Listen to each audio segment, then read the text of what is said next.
Welcome back to Smart Life. Don't forget to rev up those phone lines because we will be getting to your calls before too much longer. Our lives are so busy these days, so how do we keep sex paramount in our marriage? Our favorite marriage therapist is here to help us with that. Welcome back, April Braswell. It's good to have you. Thank you so much. All right, so let's just start with this. You know, couples want to keep things fresh. I know there are tricks, but so often we forget the little things are what really matter. Talk to us about that. They really do. In terms of within a marriage, one, I'm widowed myself. It was my late husband had cancer. There were challenges. Thank you. It's not that, oh wow, everything is perfect all the time.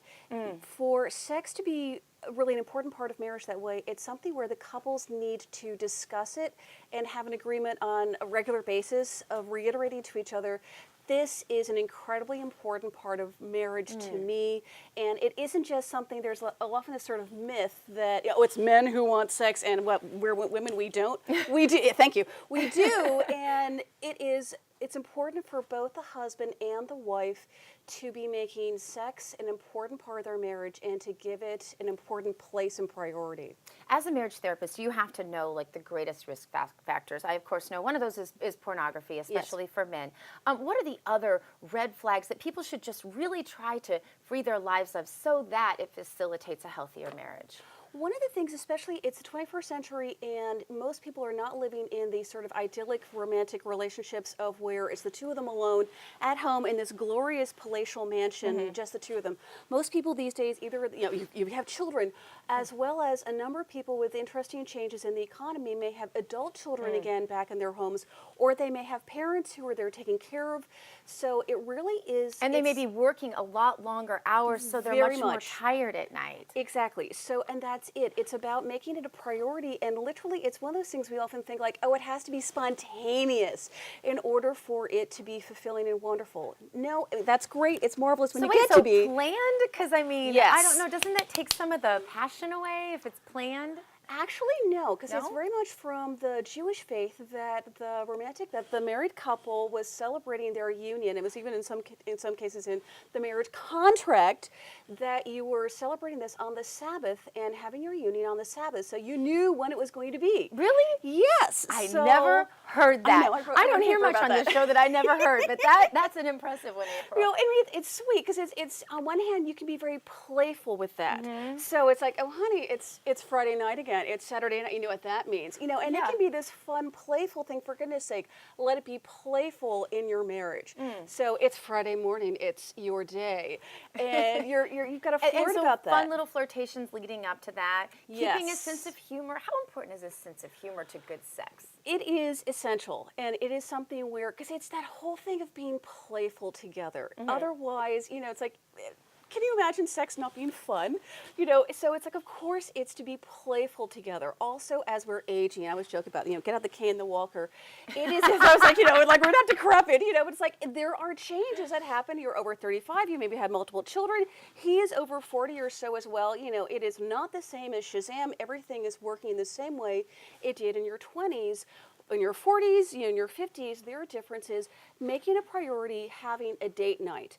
Having as well, it's not always that happens on date night and that you're going to be having sex on date night, but having that kind of priority in your relationship, having a regular date night that your kids know about. Your parents, if they are at local and you're visiting them, everyone knows Friday night or Saturday night is your date night. And when the bedroom door closes, boom, the building better be burning, or you know, or there's a major accident in order for the kids to be knocking on the door in any way, shape, or form. This is the parents' bedroom. It's a sacred time. A sacred time. I like that a lot. So what do you think is the one thing that couples most often miss regarding their sexual relationship, especially as they do start to mature into their 40s, 50s, 60s? What is the one thing they don't understand that you wish everyone would just get? It's kind of two things. One is that whole thing, the busyness in our lives, and I'm going to blame it a little bit on women. I'm a woman. I get to take a little responsibility with this. Like it's kind of quite often the woman where we get so busy both with the kids and their schedules, and that makes the man feel second. It does. And then now many women have careers, and that can make the man feel second. So I think women have to be very, very sensitive to that because men need to feel first. Yes. Well, it's not just their first, but it's we too Yeah. are first. And it is our a great point. relationship I like is that. first. Thank you. And the kids actually function so much better when sometimes the answer is no for, can you drive me this, to this place, to that Yes, once activity, again, that you can say team, no that to your something. children. Yes. It's so important to say that. I don't think we can say that enough. You can say no. No, Right. this is our time. Right. We love you. Don't interrupt. Yeah. Exactly. And especially when the couples I know where they've been married for a number of years, many years, Mm-hmm. it is where they have a set date night. The kids know it's easiest when that's the case. Mm-hmm. Of course, there can be, something that's special, that's different, but then it's you approach, you request, you get permission that there's a separation, for that one Friday night. The other is there's this kind of myth about sort of as we age, what we're no longer interested in sex. And there are a lot of these sort of communication for women that, oh, what we really want is companionship. Sex, we make sex like it's this separate thing. And that's one of the things about pornography. Like it's this separate thing as opposed to what it is sensual communication in the relationship. So when women say, I want companionship, I want communication, think of it as it is sensual communication, and so then it is an essential ingredient in really your weekly, I would say daily interaction. It's not always but you jump into bed and have sex, but it's sensual communication with your partner is daily.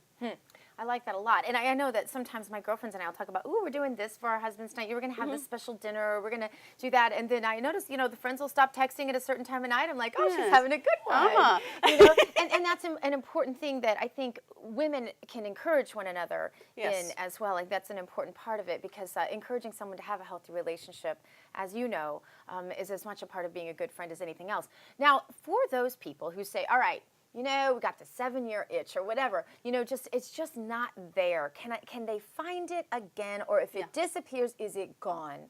It really is something where, so the 7-year itch and all those things, and sometimes now it's becoming like the 4-year itch, it's a myth.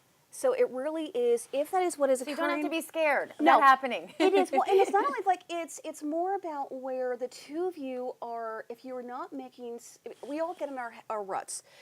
We get busy. It's not that we weren't making sex a priority, but all of a sudden, it kind of gets insidious over a period of time. We've been so busy these last few months, we haven't actually had sex this week, this month. It's been a while.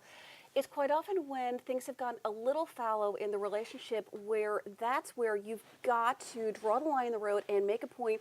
We're going to turn it back, and you've got to make a concerted effort to talk to your spouse about it, but do it in a very sexy way. So it's not this confrontation about, honey, we haven't had sex in 3 months, because then if the woman's saying that, the man feels put on the spot. He does not feel romantic towards her. And yet, and if he says that to her as well, she feels, I don't feel cherished. It's the other way around. It's start flirting with your spouse. Ladies, it's so easy. Men are visual.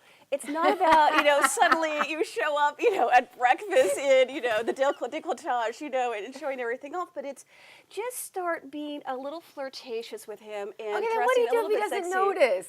Oh, he has to, ladies. I'm like, come on, really? It's like it's visual. So I know my husband gets really into that Wall Street Journal sometimes. Yes, I know. Well, then you play with that. So I'm all about so it's very cute. My late husband, we lived in an apartment in San Francisco with my middle sister, and so it was a walk up, and literally we were walking up the stairs. It's a walk up flat there, and he was walking in front of me, and I would swat his tush, and he'd be like, hey, that's my butt essentially, and I was like, actually in the Bible it says that because we're married. That's mine, and I get access to it. So it was just very playful. And so sometimes having those little, swat them a little bit on the tush. And with your husband, ladies, admire his broad shoulders. Touch his shoulders. Touch them and comment on his chest. I talk about this with body language in the workplace, too. It's like women, we can do so much more, with men. And when it's your husband, he's immediately aroused, or he knows that is a romantic behavior. If you're touching his shoulders, laying your hand on his chest, admiring his male physique, don't immediately expect that he's going to Shazam in 5 minutes from now, rush you into the bedroom and we're going to do it now. If you haven't been doing this for a while, start. Okay, so last question. We have to be very quick about this. We don't have much time left. But just in a word, if you can, or at least one line, stupidest thing people do to screw up their marriages.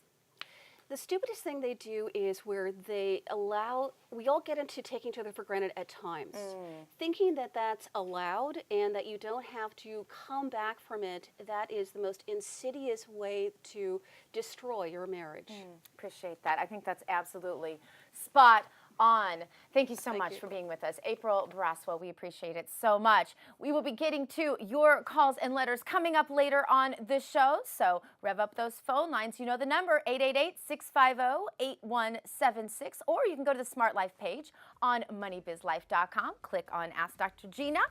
Up next, my guest is going to help us have the talk with our children, in case you don't know how, so we'll be getting to that coming up next. Stay tuned for more Smart Life. As we talk today, we're breaking down the things you never wanted to ask about sex. I'm going to ask all of them, so stay with us.